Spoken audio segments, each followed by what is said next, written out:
Dread vs Paris was always a debate that settled on whichever one you liked the most, or whichever Riven you rolled better, because for all intents and purposes they were kinda the same weapon. But for INCARNON versions, I think there's a tad of a role separation between those two that makes them be more useful in different scenarios. First, let's talk about what's similar. Both have an INCARNON mode that turns their projectile into a wide boy projectile that has an infinite punch through bodies. Both have high critical chance, high damage, no ammo issues. Both have similar third evolution that improves projectile flight speed and makes it much easier to hit stuff. And both lose quick shot capability in INCARNON form. Essentially, all that makes them good at one-shotting stuff. But one is better at it than the other, and the other one is way better when it comes to following shots. Paris has an evolution that adds stupid high amounts of base critical chance and base critical damage, but only versus undamaged enemies. This leads to Paris obviously outperforming Dread when it comes to first hits on enemies, but if something dares to survive, then following hit is not nearly as impressive. With it, there's also an issue in public matchmaker. You cannot control what's happening, and even if enemy takes 1 damage to their shields or to their health before you shoot them with Paris, that bonus is gone. It also means you cannot prime for it, which is quite unfortunate. Dread has a tad lower one-shot potential, but its last evolution has a consistent impact.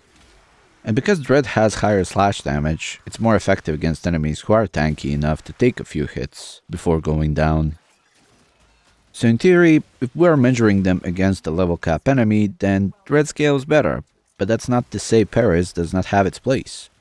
Because most missions are played against enemies we can more or less one-shot, there's an argument to use Paris over Dread in those missions. While we can make them perform to a similar level, and it basically depends on the Riven roll, which one is actually better in some random scenario, I think it's best to build them for their strengths, and use them in missions where those shine. Even though Dread has high innate slash, as opposed to Paris being puncture main, we can still force those bleeds with ease thanks to Hunter munitions.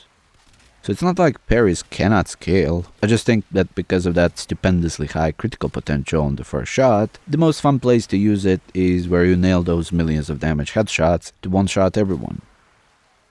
If I was to pick one I like more, then it would be Dread.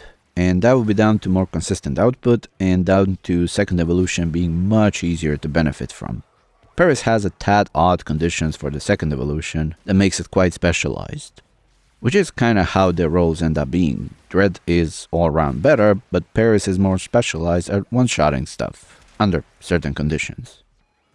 Which is pretty cool. I came to this not expecting much because I read some comments on how these two weapons are pretty much the same, which is correct on the surface, but when we get into thick of things, we can kinda see that Dread INCARNON and Paris INCARNON now occupy different roles.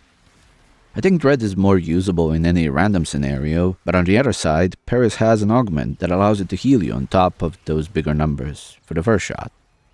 I think this difference will make Dread more popular of the two, which is why I feel like these should have made Paris 4th evolution bonus to work against enemies that have like 5+ status effects on them.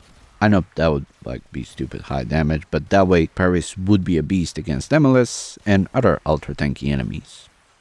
Which is still a specialized role, but that would be a more desired role. This way, it can one-shot higher levels than Dread can, but we are not talking much higher levels. But yeah, let me know in the comments which one you like more. Thank you for watching, and I'll see you in the next one.